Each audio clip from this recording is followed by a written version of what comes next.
doctors, welcome to NEET Master Malayalam. ഇപ്പോൾ നമ്മൾ ഇന്ന് പഠിക്കാൻ പോകുന്നത് മൈറ്റോകോൺഡ്രിയനെ പറ്റിയിട്ടാണ്. മൈറ്റോകോൺഡ്രിയ. ഓക്കെ, അപ്പോൾ മൈറ്റോകോൺഡ്രിയ മീൻസ് സിംഗുലർ മൈറ്റോകോൺഡ്രിയ. അത് നമ്മൾ സ്പെസിഫിക്കലി സ്റ്റെയിൻ ചെയ്യാണ്ട് നമുക്ക് മൈക്രോസ്കോപ്പിൽ കൂടെ വിസിബിൾ ആവില്ല, കാരണം അത് അത്രയ്ക്ക് കുഞ്ഞതാണ്. അപ്പം എന്ന് വെച്ച് കഴിഞ്ഞാൽ നമുക്കത് അതിനെ സ്പെസിഫിക്കലി സ്റ്റെയിൻ ചെയ്താൽ മാത്രമേ മൈക്രോസ്കോപ്പിൻ്റെ ഉള്ളിലൂടെ നമുക്ക് വിസിബിൾ ആക്കാൻ പറ്റുള്ളൂ.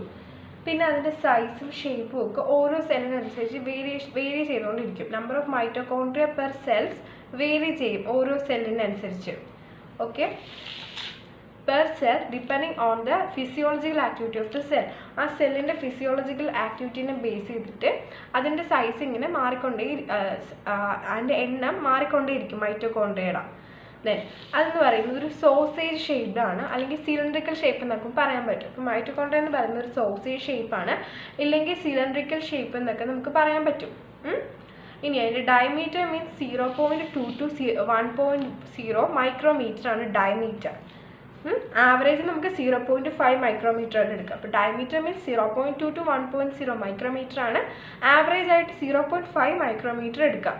ലെങ്ത് എന്ന് പറയുമ്പോൾ 1.0 to 4.1 മൈക്രോമീറ്റർ ആണ്. 1.0 to 4.1 മൈക്രോമീറ്റർ ആണ് അതിൻ്റെ ലെങ്ത്.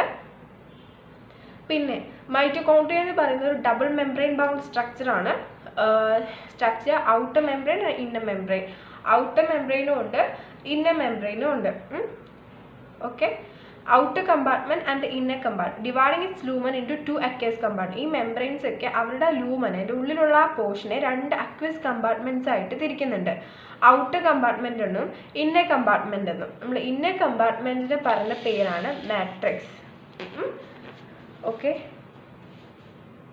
ഇത് ഔട്ടർ മെംബ്രെയിൻ. ഈ ഫിഗർ കാണാൻ പറ്റുന്നല്ലേ, ഇത് ഇന്നർ മെംബ്രെയിൻ.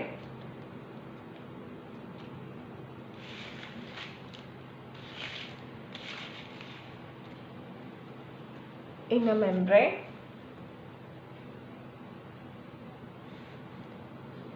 ഇത് inner membrane space.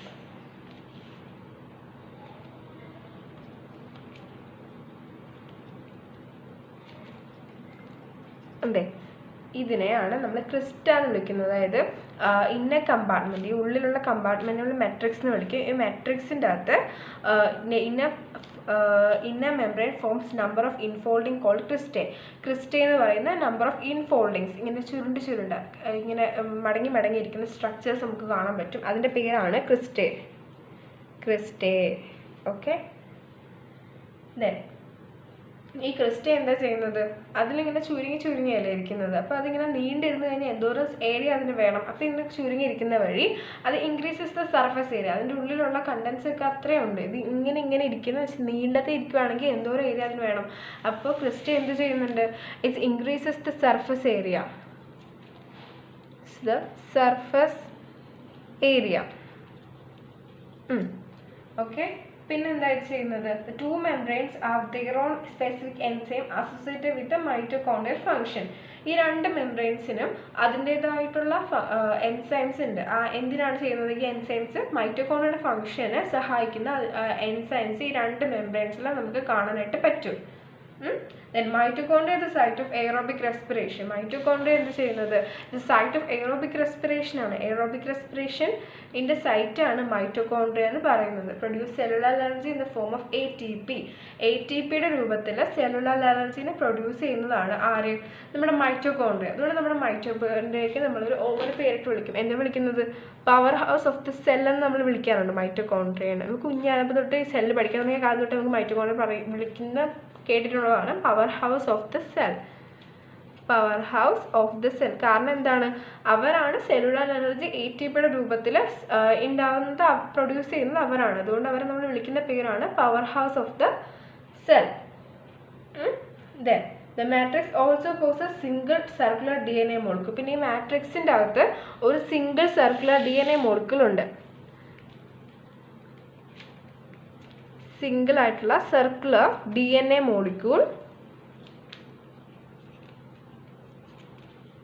പിന്നെ എന്തൊക്കെയുണ്ട്, ഒരു കുറച്ച് RNA മോളിക്യൂൾസ് ഉണ്ട്, പിന്നെ റൈബോസോംസ് ഉണ്ട്. few RNA molecules Then 70S type ribosome, 70S type ribosome and the components required for the synthesis of protein. The mitochondria divide by fission. പിന്നെ ഈ റൈബോസോംസ് ഒക്കെ എന്തിനാണ്? പ്രോട്ടീൻ സിന്തസിസിന് വേണ്ടിയിട്ടുള്ളതാണ്. അപ്പോൾ components require four synthesis of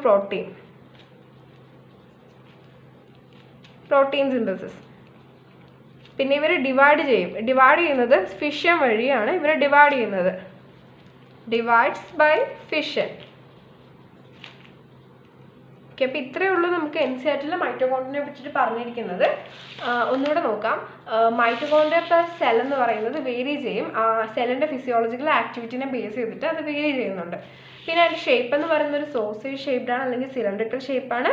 diameter എന്ന് പറഞ്ഞാൽ 0.2 to 1.0 micrometer ആണ്.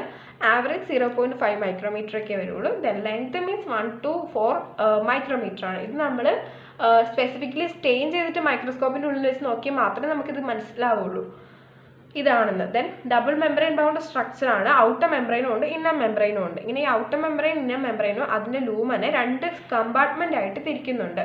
ഒരു കമ്പാർട്ട്മെൻറ്റിനാണ് ഇന്നർ കമ്പാർട്ട്മെൻറ്റ്, ഇത് രണ്ടാമത്തെ ഔട്ടർ കമ്പാർട്ട്മെൻറ്റ് എന്ന് വിളിക്കുന്നു. ഇന്നർ കമ്പാർട്ട്മെൻറ്റിനെ നമ്മൾ വിളിക്കുന്ന പേരാണ് മെട്രിക്സ്. ഈ മെട്രിക്സിൻ്റെ ഉള്ളിൽ, ഈ ഇന്നർ കമ്പാർട്ട്മെൻറ്റിൻ്റെ ഉള്ളിൽ നമ്പർ ഓഫ് ഇൻഫോൾഡിങ്സ് കാണാൻ പറ്റും. അതിൻ്റെ പേരാണ് ക്രിസ്റ്റേ. മെട്രിക്സിലേക്ക് ചേർത്തിട്ട് ഈ നമ്പർ ഓഫ് ഇൻഫോൾഡിങ്സ്, ആ ക്രിസ്റ്റേ എന്താ ചെയ്യുന്നത്? It increases the surface area increase ചെയ്യുന്നുണ്ട്. Then 2 membranes have their own specific enzyme associated with the mitochondrial function. Mitochondrial function ആയിട്ട് അസോസിയേറ്റ് ചെയ്ത എൻസൈംസ് 2 മെംബ്രെയിനിൽ നമുക്ക് കാണാൻ പറ്റുന്നുണ്ട്.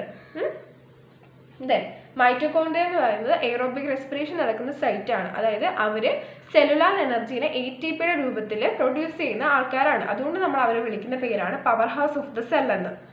Okay, powerhouse of the cell എന്നാണ് നമ്മൾ മൈറ്റോകോൺഡ്രിയനെ വിളിക്കുന്നത്. പിന്നെ മൈറ്റോകോൺഡ്രിയൽ മാട്രിക്സിൽ എന്തൊക്കെയുണ്ട്? സിംഗിൾ സർക്കുലർ DNA മോളിക്യൂൾ കാണാൻ പറ്റും. ഒരു ഫ്യൂ RNA മോളിക്യൂൾസ് നമുക്ക് കാണാൻ പറ്റും. ദെൻ 70S ടൈപ്പ് റൈബോസോംസ് ഉണ്ട്. Components require four protein synthesis. പിന്നെ ഇവരെ ഡിവൈഡ് ചെയ്യുന്നത് ഫിഷൻ വഴിയാണ്. അപ്പോൾ ഇത്രയേ ഉള്ളൂ മൈറ്റോകോൺഡ്രിയ. ദെൻ മൈറ്റോകോൺഡ്രിയൽ സ്ട്രക്ചർ ഒന്ന് നോക്കാം. Outer membrane, inner membrane space, cristae, then matrix. അപ്പോൾ ഇത്രയാണ് നമുക്ക് മൈറ്റോകോൺഡ്രിയയുടെ സ്ട്രക്ചറായിട്ട് കാണുന്നത്. Okay, thank U.